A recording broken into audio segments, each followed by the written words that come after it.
Goeiemôre aan elkeen van u. Ek groet julle in die mooi naam van Jesus Christus. Wat 'n voorreg om vanoggend weer saam te kan vergader om groot te maak. Ons weet daar's dalk redes vir ons het nie water nie of ons soek dalk 'n kous of 'n kam. En daarom bly ons dalk weg van die kerk af, maar dankie vir u wat die moeite gedoen het om te luister na die woord van die Here. Mag die Gees self vandag vir u die boodskap bring. Ons gaan vandag gesels oor 'n baie relevante en 'n praktiese tema. Hoe weet jy wat is die wil van die Here? Hoe weet jy as jy 'n beweging wil maak, en nou praat ons nie net van die noodwendige swaar en moeilike keuses in ons lewe nie. Ons praat oor al die keuses in ons lewe. Hoe gering, hoe groot, hoe ook al. Ons gaan kyk, wat kan ons vandag uit die woord uit leer? Wat wil die Here vir ons vandag kom gee? Uit die skrif uit, wat moet ons doen?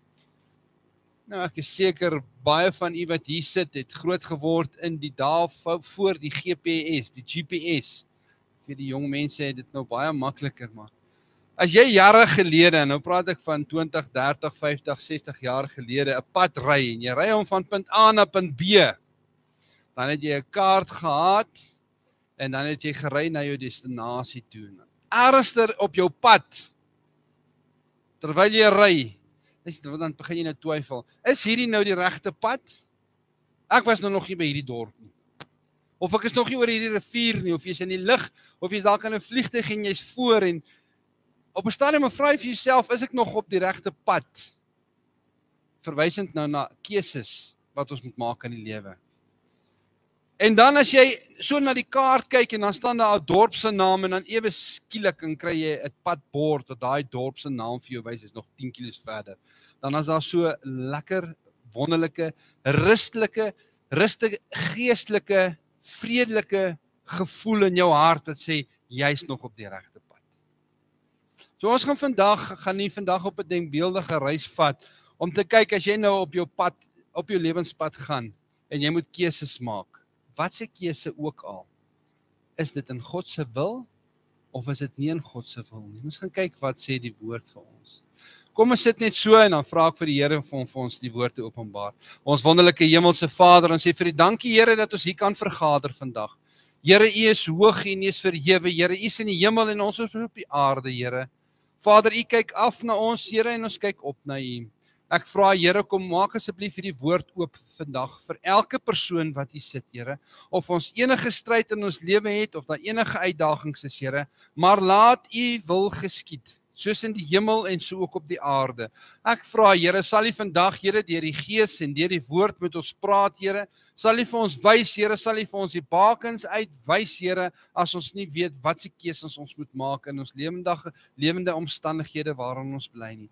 Vader, ek vra, Here, dat dit in lyn sal wees met U woord, Here, en as dit nie in lyn is nie, Here, kom vat weg, Here. Kom vat woorde wat nie in die lyn is nie, Here, as dit in die lyn is, Here, kom voeg by. Kom voeg by bo menslike woorde, Here, in ons hart, in ons siel en in ons gees. Vader, ek vra, Here, dat U by elke persoon sal stil vandag, Here. En eerstens wil ek vir U vra, Here, laat U reddende genade aan elke persoon verskyn. As jy dalk iemand is, Here, wat se saak nog nie reg is nie, Here. Want dit is U begeerte dat elkeen gered sal word. Vra ek, Here, staan stil by die persoon, Here, en laat U wil geskied. Amen. Ons gaan 'n gedeelte saam lees vandag, vir die wat die Bybel saamgebring het. Dis Matteus 6, vanaf die 9de versie. Nou hierdie gebed is die Onse Vader. Die Onse Vader, wat Jesus Christus natuurlik self geleer het. Daarom kan ons dit sê, dit is die rolmodel gebed. In Hebreëus is dit Tafilat Hadon. Met ander woorde, dit is die gebed van die Here. Ons ken dit as die Onse Vader. Tafilat Hadon, dit is die gebed van die Here. Die Here self het vir ons hierdie gebed kom neerlê as 'n standaard. Daarom as ons hierdie gebed bid, dan is ons 100% in lyn met dit wat God wil hê ons moet bid. En alles wat ons nodig het is opgesom in hierdie gebed. En ons kan vir dae en weke en selfs maande gesels net oor hierdie gebed en wat dit beteken, wat is die struktuur daarvan. kom ons sê hierdie gebed is die absolute gebed wat vir ons gegee is, om seker te maak ons bid vir alles wat ons nodig het. En ek gaan graag hierdie gebed vir u lees vandag. Matteus 6 vanaf die 9de versie. En Jesus sê, so moet julle dan bid, Onse Vader wat in die hemel is, laat u naam geheilig word, laat u koninkryk kom, laat u wil geskied, soos in die hemel net so ook op die aarde. Gee ons vandag ons daaglikse brood en vergeef ons ons skulde, soos ons ook ons skuldenaars vergewe. En lei ons nie in die versoeking nie, maar verlos ons van die bose, want aan u behoort die koninkryk en die krag en die heerlikheid tot in alle ewigheid. Dit so ver en onfeilbare woord van die Here. So die versie wat ons vandag oor wil gaan gesels, soos ons reeds in ons inleiding gesê het, is vers 10. Matteus 6 vers 10. Wat staan daar geskryf? Laat u koninkryk kom, laat u wil geskied. Kom ons fokus vandag, laat u wil geskied in jou en my lewe. Laat die Here se wil geskied in ons daaglikse wandel. Prakties relevante raad vandag. Ons almal leef in 'n wêreld wat ons keuses moet maak. Sommige keuses is eenvoudig. Wat se klere moet ek vanoggend aantrek? Ek weet vir baie mense is dit nou nie so eenvoudig nie. Veral as jy met die publiek werk, dan raak dit nou nie meer so eenvoudig nie. Wat se skoene moet ek daarbey aantrek? En dan gaan ons keuses verder en kom ons begin sommer van kleins af, na wat se skool toe moet my kind gaan? Ek het keuse. Later as die kinders groot word en miskien in standaard 8 of in graad 10 in vandag se tyd, wat se vakke moet hulle vat? Wat se vakkeuses moet hulle vat? Later, wat moet hulle gaan studeer? Moet hulle gaan werk? As hulle gaan studeer, wat moet hulle gaan studeer? So ons lewe is vol keuses. Sommige klein. Sommige keuses is lewensveranderde keuses wat ons moet maak. Met ander woorde, jy maak keuse wat vir jou en jou hele nageslag 'n effek gaan hê. En ons vra vir onsself die vraag af, as ons voor keuses kom. Hoe weet ons dat die keuse wat ons gaan maak in God se wil is? Want Jesus Christus het ons geleer dat ons moet bid, dat die Vader se wil moet geskied. Watter rigting moet ek kies as ek voor 'n keuse kom en ek moet of links of regs gaan in hierdie keusepad van my? Partykeer dan moet ons 'n keuse maak. Gaan ons verhuis? Gaan ek met hierdie persoon trou wat ek ontmoet het? En dan, soos baie mense, as ek sê baie, 'n handvol mense al vir my gesê het, moet ek skei? En dit is natuurlik 'n geselskap op sy eie, want jy kan net skei om 2 redes. Maar mense kom daarmee voor en sê, ons moet skei. En dan sê hulle nog verder, ons het gebid daaroor en die Here het gesê ons moet skei. Nou sê ek, as dit nie in lyn is met God se woord nie, is dit strydig. Dan kom dit nie van die Here af nie. So daar's keuses, maar dis nou 'n geselskap op sy eie en 'n boodskap op sy eie. So ons moet almal vroeër of later en elke dag moet ons keuses maak. Hoe weet ons maak die regte keuse? Moet ek maar my besigheid verkoop en vir my 'n Karoo plaas gaan koop wat ek ver is van mense af en vir my 1000 skape gaan koop, of moet ek dit nie doen nie? Nou natuurlik, as die Here jou lei daartoe, is dit nie verkeerd nie. Maar die vraag is, hoe gaan jy weet dit is die regte keuse? Moet ek my werk bedank? Daar's soveel uitdagings. Moet ek my werk bedank? Of moet ek vasbyt? Daarom vra ons al hierdie goed vandag met die lippe op die boodskap wat ons gelees het, op die gebed van Jesus Christus wat hy gesê het, laat u wil geskied. So alles wat ons doen en al ons keuses is ondergeskik aan die wil van die Here. En hoe kan ons seker wees, ons is op die regte pad? Soos hierdie pad het ons gesê, jy ry van punt A na punt B en jy sien 'n prominente landmerk. Jy weet, jy's reg. Jy weet jy's nog op die regte pad en dit is wat ons vandag gaan kyk. Ek gaan vandag met die gesels net oor 5 bakens wat jy in jou lewe kan raak sien. En as jy hierdie 5 bakens raak sien, dan weet jy is op die regte pad, verwysend na die keuse wat jy moet maak. Ons praat nie nou van die pad van of jy hemel of hel toe gaan nie. Ons praat van ons alledaagse lewe. Die Here het ons 'n verstand gegee en ons moet weet en ons moet die gevolge dra. Baie van die keuses in ons lewe is verkeerde keuses en nou sit ons met probleme. Nou moet ons die gevolge dra. Of ons sal sê, "Sjoe, dit was die regte keuse gewees daai. Ek moes dit al 20 jaar terug gedoen het." So ons gaan vandag kyk na 5 bakens. Kom ons noem dit maar prominente landmerke. En as jy dit in jou lewe sien, dan weet jy die besluit wat jy gevat het is die regte besluit. Hoe eenvoudig of hoe gevorder die besluit ook mag wees. As jy 'n besluit moet vat. Die eerste baken waarna jy moet kyk is jou verhouding met Jesus Christus. Met ander woorde, het jy 'n verhouding met Jesus Christus? Voor ons na enige ander en jy moet vir jouself die vraag afvra. Is ek bloedgewas? Is ek 'n kind van God? En nou sal mense sê, ons sal nie weet nie, ons moet maar wag en wag tot die oor en sê ek nee, die woord sê, ek skryf aan julle hierdie dinge, sodat julle kan weet dat julle die ewige lewe het. Daarom moet jy nou al reeds weet jy het die ewige lewe. Dis jou eerste baken. Is jou saak reg met die Here? Het jy 'n verhouding met die Here? Want baie beslis, as jy nie 'n verhouding het nie, gaan die keuse wat jy maak heel waarskynlik nie die regte keuse wees nie. En jy gaan sit met gevolge, en jy gaan sit met selfverwyd, en jy gaan sit met onvergewingsgesindheid teenoor jouself en teenoor ander. Ons lees in die woord, dit is die wil van God, dat almal tot bekering moet gaan, en dat nie een tot verlore moet gaan, en dan haal ek 2 Petrus 3 vers 9 aan, wat dit sê, in my eie woorde.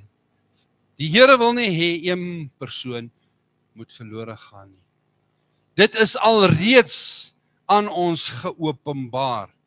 Hoe kan ons nou iets soek wat die Here aan ons moet openbaar, of ons nou hierdie kant toe of moet daai kant toe, as hy alreeds iets aan ons geopenbaar het? Waarom sal hy iets anderster nou verder aan ons openbaar, as ons nie doen wat hy alreeds aan ons geopenbaar het nie? Wat is hy reeds geopenbaar wil? Dat jy gered moet word. Dat jy deur die bloed van Christus gered moet word. Dis die eerste baken. En jy kan nie aanbeweeg in jou lewe, selfs met besluite, as jy nie hierdie baken in jou lewe het, ek is 'n kind van die Here. En dan sal die Here vir jou verder volg en vir jou verder openbarings gee. Maar dit is die eerste baken wat jy moet verby beweeg, of verbygaan op jou lewenspad, wat jy het, as jy besluit, is dit die regte keuse of nie. Is Jesus Christus koning van jou lewe, ja of nee? Voor jy nog verder kyk na jou vraag wat jy het rakende die keuse. God gaan nie die pad vir jou aanwys wat jy het op jou keuse, as jy nie die pad wat hy wil hê jy moet loop, saam met hom, eers nakom nie. Dan sal hy nie vir jou wys wat volgende moet gebeur nie. Want jy volg nie die pad na nie. Jy kan nie vra vir God se wil oor jou werk, oor 'n besluit wat jy moet vat, maar daar's nog nie saligheid oor jou siel nie. Dit kan nie werk nie, want jy gaan sit met die sielevyand, jy gaan sit met jou eie vlees, wat vir jou in groot stemme antwoord, wat 'n rigting jy moet vat, as jy nie die Gees binne jou het. Soos Psalm 25 vers 4 sê, en ek haal net die woorde aan wat sê, Here, maak my u weë bekend, leer my u paaie, weer bring dit na ons toe, op die kaart wat ons volg, van punt A na punt B, jou lewenspad. En hier sê die psalmdigter in Psalm 25 vers 4, Here, maak U weë aan my bekend. Leer my U paaie. Hoe wonderlik is dit nie, as ons by Vader kan sit en vir die Here vra, Here, leer my, wat is die roete wat ek moet volg nie. God wil hê jy moet begin by oorgawe, en jy moet begin by bekering. Jy moet begin by gehoorsaamheid aan hom. 'n Jong man vra eendag vir 'n dominee, Dominee, ek wil graag weet, 'n jong man, veer van sy lewe, nou wil hy iets gaan doen in sy lewe. Hy vra vir die dominee, hoe sal ek weet wat God se wil is vir my lewe? Hoe sal ek weet wat God wil hê ek moet gaan doen? En die vraag wat die dominee hom gevra het, jong man, is jy al gered? Die jong man bly stil en sê, nee, dominee, ek is nog nie gered. Hy sê, dan moet jy by stap 1 begin. As jy rigting vir jou lewe wil hê, moet jy by stap 1 begin om die regte pad saam met God te loop. Begin by Jesus Christus. So wat is die les wat ons uit hierdie verhaal uitleer? Die les is, as jy buite die verhouding van God leef, sal jy nie sy rigting kan hoor of verstaan nie. As jy nie God se weë van saligheid verstaan, wat hy alreeds geopenbaar het nie, sal jy nie die ander rigtings wat nie in die Bybel opgeteken is, soos moet ek my plaas verkoop, of moet ek maar gaan aftree by die see, of wat moet ek my kind se naam noem, sal hy dit nie vir jou antwoord nie, want die eerste weë is, jy moet 'n verhouding met hom hê. In die tweede gedeelte wat ons gaan praat, die tweede baken wat jy gaan verbyry as jy nou van hier af ry Durban toe in 1930 en sien jy dalk 'n dorp, of jy verwag 'n dorp en die volgende dorp is dalk Villiers of Woerden of een van daai dorpe en daar's geen tekens nie. En ewe skielik sien jy die dorps Woerden 10 km, 10 myl in daai tyd seker maar. En vandaar as jy kilometer vandag praat, dan kan jy net sowel jou GPS aansit, maar daai tyd, dan sien jy dis nou 10 km ver. Hier is jou volgende landmerk, jou volgende baken, dat jy in God se wil is. Eerste landmerk, as jy kind van die Here het jy verhouding. Die tweede landmerk, leiding uit sy woord uit. Hierdie woord is deur die Heilige Gees geïnspireer. Dis vir ons gegee vir lering, teregwysing, onderwysing. So die tweede raad wat jy kan vat, of kan ek sê die tweede landmerk wat jy moet uitkyk is, staan dit in die woord? Staan dit wat jy woord? Met ander woorde, die besluit wat jy wil neem, of die keuse wat jy wil maak, is dit in lyn met God se woord, of is dit teen God se woord? Ons mense, baie keer soek ons mos 'n antwoord, en ons verwag God sal met 'n stem praat uit die hemel uit. Natuurlik kan God met 'n stem praat. Ons sê nie hy kan nie met 'n stem praat nie. Natuurlik kan hy dit doen. Hy kan werk soos hy wil, hy is soewerein. Maar baie keer ons as mense, in ons onkunde, soek nou hierdie stem, 'n harde, duidelike stem wat sê, hoor jy moet nou jou werk los. Los jou werk, begin jou besigheid. Maar God praat met ons primêr uit die woord uit. Psalm 119 vers 105 staan daar: U woord is 'n lamp vir my voet en 'n lig vir my pad. Weereens kom hierdie pad wat ons van praat, hierdie lewenspad van ons ter sprake. U woord is soos 'n lantern of 'n flitslig. U woord is vir my 'n lamp, 'n flitslig, 'n lantern vir die donker pad van my. En hierdie woord wys vir my die lig aan wat se pad ek moet volg. Ook in hierdie keuse wat ek moet maak. Wat se keuse jy ook al in die lewe moet maak, is die tweede plek. die woord van die Here. En nou wil ek vir u baie goeie advies gee. Moet nooit 'n keuse maak wat teenstrydig is met God se wil nie. God se woord nie. Dat God se wil is ook opgeteken in sy woord. Jy kan nie 'n keuse maak en dit is teenstrydig met dit wat opgeteken is vir ons nie. En weer eens bring ek die geval in van, ek en my vrou wil skei, sy is nou nie meer lief vir my nie. Wat sê die woord? Wat sê die woord? Wanneer mag jy skei? En dan, daarna, ek gaan vir jy sê wat sê die woord. Kom ons vat hierdie voorbeeld van skei. Ek en my, kom ons sê nou maar, dit het 'n paar keer gebeur wat iemand my kom sien het, maar ons skep sommer nou net 'n scenario. Die man en vrou, hulle was mooi kinders van die Here, of hulle het gedink hulle is dalk mooi kinders van die Here, hulle het 'n mooi lewe gehad, en daar dalk nog finansies ingekom, of daar dalk finansies uitgegaan, dit maak nie saak watter kant toe nie. Nou raak dit moeilik in die huwelik, en die vrou is ook nou nie meer so mooi soos wat sy was 20 jaar terug, en die man is ook nou nie meer so mooi soos wat hy was toe. Nou sê ek nee, ons moet nou maar eerder, kom ons skei maar eerder, want ja, dit is my moeite as jy in die huis is. Nou wat sê skei? En die Here se antwoord is baie eenvoudig in die woord, Malagi 2 vers 16, som opgesom staan daar. Want ek haat egskeiding. So as jy nou kind van die Here is, wat die eerste baken is, en jy kom by die tweede baken wat sê, wat sê die woord, en staan dan die woord, ek haat egskeiding, dan het jy sommer klaar jou antwoord vir die keuse wat jy moet maak.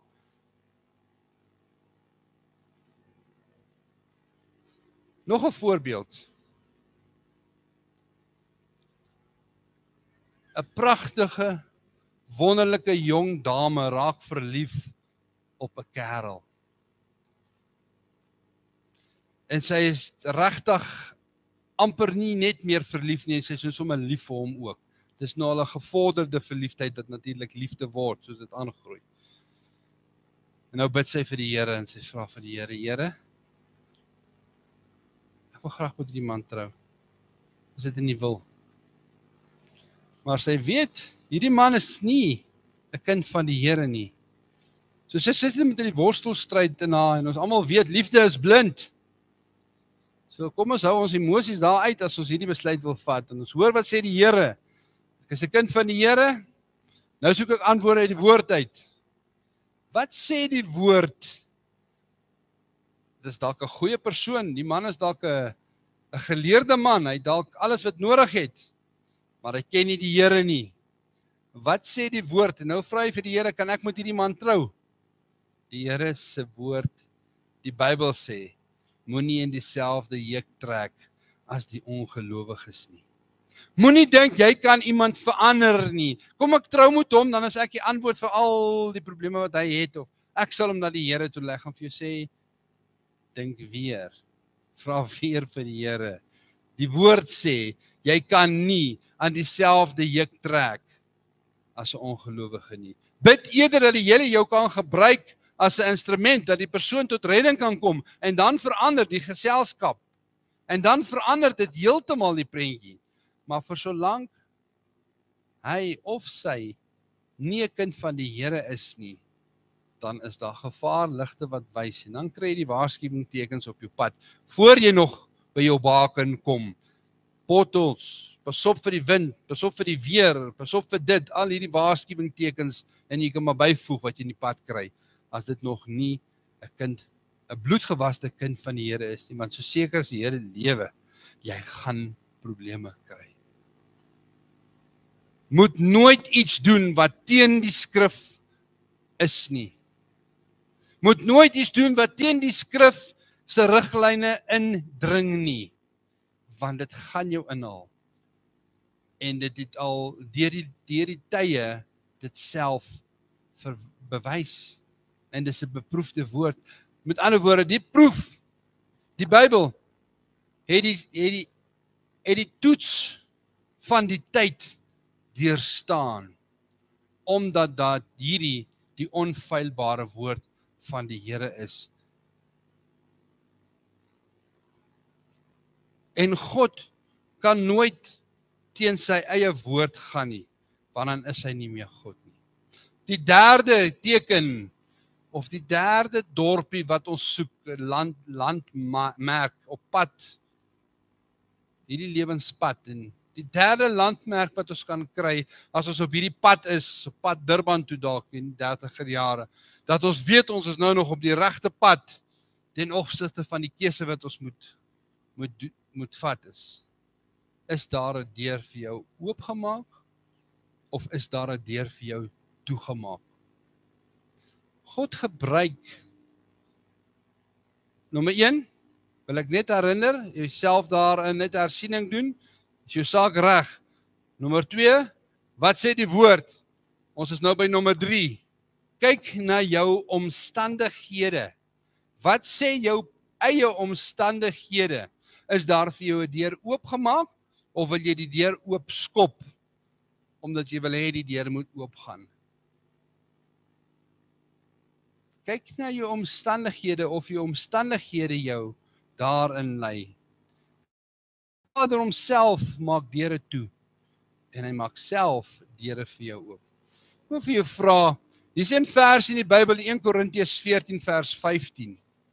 1 Korintiërs vers 15. En ek weet nie of al hierdie versie gelees het nie, maar hoor wat sê hierdie versie. Hoe staan die saak dan? Ek sal met die gees bid, oor jou eie gees. Maar ek sal ook met die verstand bid, jou menslike verstand. Ek sal met die gees psalms sing, maar ek sal ook met my verstand psalms sing. Hierdie versie sê, natuurlik kan jy in jou gees bid, in jou gees psalms sing. Maar hierdie versie sê ook vir jou, dat Vader vir jou 'n verstand gegee het. Hy het vir jou 'n intellek gegee, 'n emosie gegee, en hy het vir jou die vermoë gegee om dinge raak te sien. Hierdie versie sê, ons moet in die gees bid, maar ons moet ook met ons verstand bid. Die Here het ons nie 'n speelding gemaak wat net in een rigting beweeg en net dans soos 'n marionet wat hy wil dans, of soos 'n robot gemaak nie, want dan sal ons nie die vryheid hê om te kies nie, en dan sal dit hom nie behaag nie. Hy het ons gemaak met 'n verstand, met 'n intellek, met emosies. Alhoewel jou emosies baie keer sal maak dat jy 'n verkeerde besluit sal bring as jy 'n impulsiewe besluit wil vat net gebaseer op emosies. Maar die Here sê vir ons hierso, in die woord sê vir ons moet na ons verstand luister. Ons moet ons verstand gebruik. As jy nou hier in jou hart, jy kom dalk van 'n kamp af, of jy dalk met iemand gesels, en jy's nou lus om vir die werk vir die Here te doen, en dis ook hoe dit reg en hoe dit moet wees, want natuurlik moet ons vir die Here werk. Natuurlik moet ons vir die Here gaan verkondig. Maar as jy kyk na jou omstandighede, jy het dalk nog voorskoolse kinders of laerskoolkinders by die huis, en jou huwelik is ook nie wat dit moet wees nie. En jy besluit, of jou vrou besluit, ek gaan nou sendingwerk doen in China. En vir jouself en jou verstand afvra, is dit die regte ding om te doen? Want God het 'n prioriteit gegee om eers na jou familie te kyk. Om eers na jou familie te kyk. So daar moet jy jou verstand gebruik. En weer eens sê ek, die Here kan dit doen, maar jou verstand gaan vir jou moet sê, die tyd is reg. Dit help nie, jou vrou het nie 'n inkomste nie, en jy wil sendingwerk gaan doen in China, en jou kinders is klein, en daar is nie finansies om te sorg vir hulle nie, jy kan dalk in 'n probleem in hardloop. Gebruik jou verstand. Nog 'n raad wat ek jou wil gee, gebruik jou verstand, en ek diskrimineer nie teen die mans vanoggend nie. Ek praat met jou as 'n broer in Christus.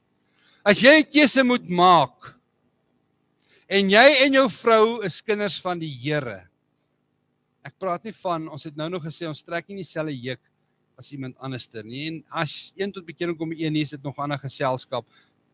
Ek praat van, jy en jou vrou is kinders van die Here, maar jy wil nou besluit, jy gaan nou aftree, jy gaan nou jou pensioengeld vat, jy gaan nou 'n Bosveld plaas koop en jy gaan nou 20 beeste koop en jy gaan nou aftree. Die raad wat ek vir jou wil gee, oom, tannie, broer, as jy en jou vrou nie saamstem oor 'n saak nie, moenie beweeg nie. Dan beweeg jy nie. Dan beweeg jy nie. Want die woord sê, daar's eenparigheid, daar's eensgesindheid. Nie net in die gemeente nie, maar ook in die huwelik. Daar moet eensgesindheid wees. En as julle nie saamstem nie, kan dit wees dat die tyd dalk nie reg is nie, of die omstandighede is nie reg nie. Gaan weer, begin voor, gaan soek God se aangesig. En as dit 'n besluit is, bid en vas saam met jou vrou.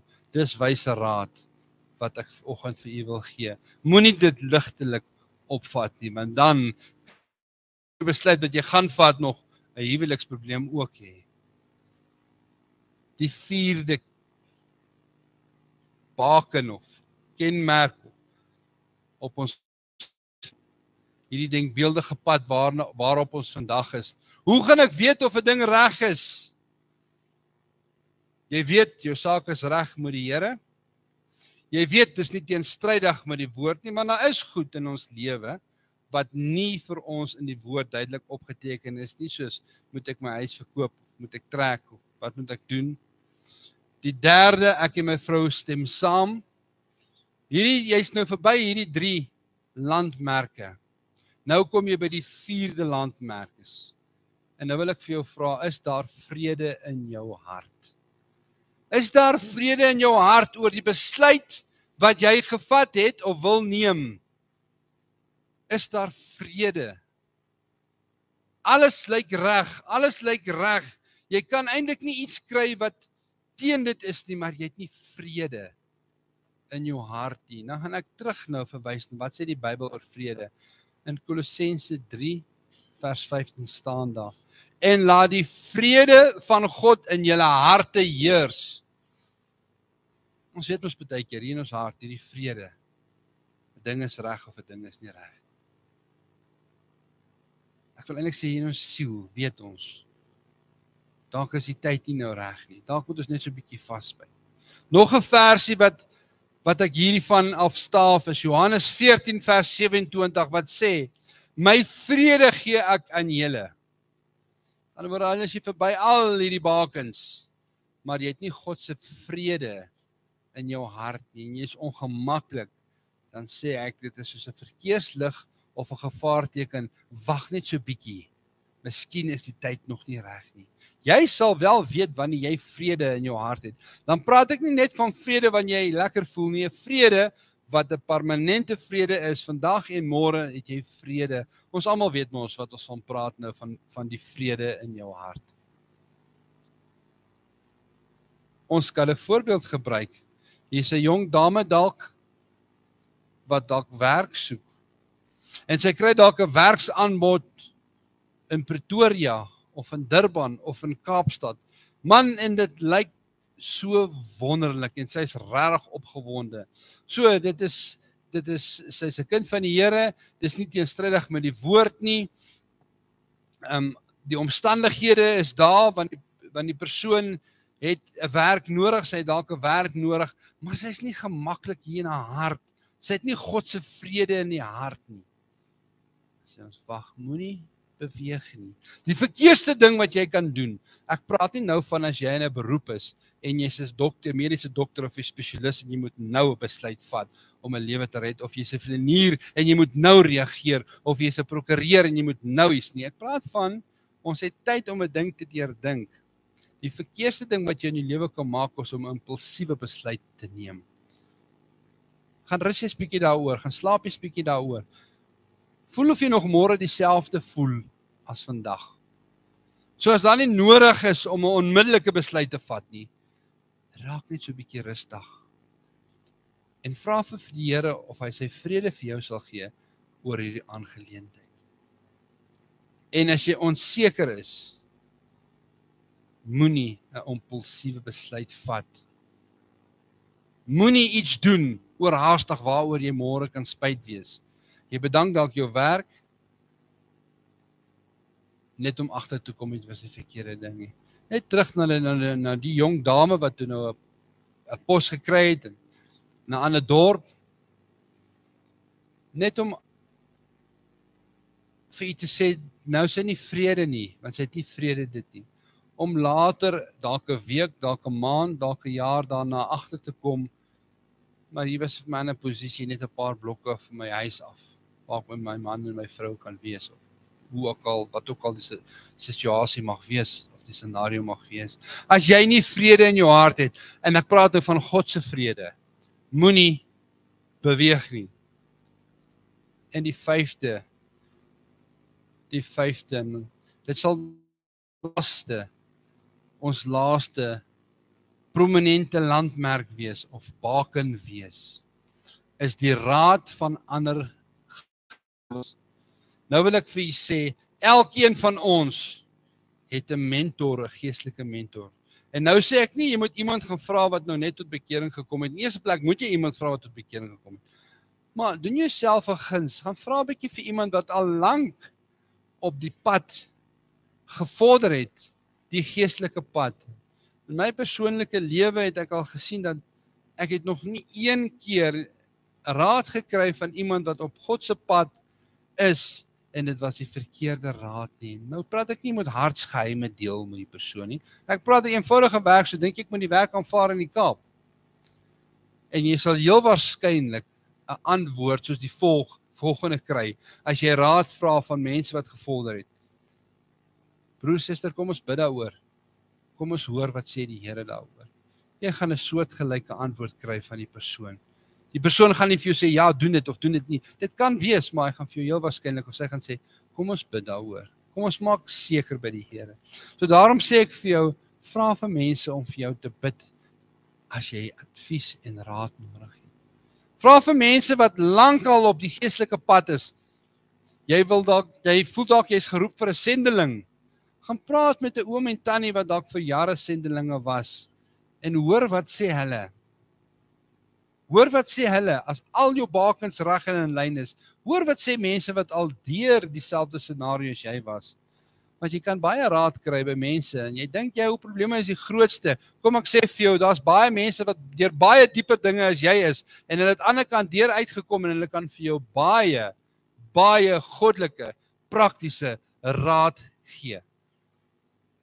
En as hulle vir jou sê, kom ons bid daaroor, kom ons gee dit 'n week, of 'n maand, of 'n jaar, hoe ook al, of 'n dag, of 'n uur, om agter te kom later, sal jy onmiddellik weet wat die antwoord is vir dit wat jy graag wil hê.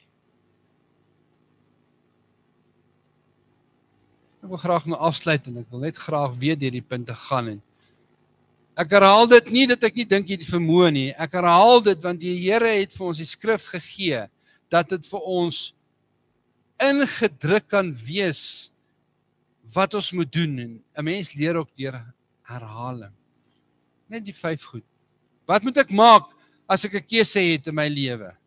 Dalk 'n groot keuse, dalk 'n lewensveranderde keuse, moet ek 'n chemiese behandeling oorweeg? Dis 'n moeilike een daai. Ons is leuke mense wat die medisien nie so verstaan nie, en jy is 60, 70 jaar oud, en hulle koppel dalk nog 'n tyd aan jou siekte. En hulle sê vir jou, hoorie, oom, tannie, ons moet hierdie behandeling probeer. Dan kan hierdie so prakties toegepas word. So prakties toegepas word. Is jou verhouding reg? Want maak nie saak of jy die chemo gaan doen of nie.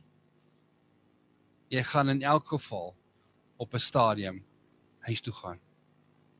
Is jou saak reg, ja of nee? Nommer 2, wat sê God se woord oor dit? Soek antwoorde in die woord en lees diep in die woord. Lees diep, want daar's goud en daar's geheime en daar's skatte in die woord vir jou opgeteken. Nommer 3, kyk na jou omstandighede. Wat sê jou omstandighede vir jou? Is die deur oop vir jou of is hy toe, of wil jy dalk die deur oop skop?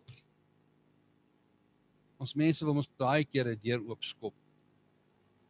Nommer 4, het jy goddelike vrede in jou hart, rakende die besluit wat jy wil vat?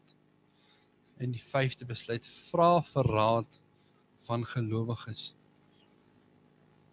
En vra vir gebed vir gelowiges. Dat julle saam kan bid en vir die Here kan vra. Romeine 12 vers 2 sê, sodat julle kan beproef wat die goeie en welbehaaglike wil van die Here is. So ons mag hierdie doen, en ons mag sê, ons weet nie. Ek kan baie keer vir jou vra en daar's nie dadelik aan. Sit by Vader se voete. Hoor by hom. Maak oop jou geestelike oë en oë. En dis die boodskap vandag. Kom ons sluit die oë. Ons wonderlike hemelse Vader, ons sê vir U dankie Here dat U 'n goeie God is. Here, ek wil U vra Here, as ons weer 'n besluit in ons lewe, hoe groot of hoe klein ook al Here, laat ons die riglyne volg in die woord. Ek vra Here dat die woord sal groot maak en dat dit in ons harttafels geskryf word. Ek vra Here dat U vir ons wysheid sal gee, want wysheid is ook beskikbaar op aanvraag. In die wonderlike naam van Jesus. Amen. Ek gaan vir Fred vra om vorentoe te kom om vir ons die nagmaal te kom bedien.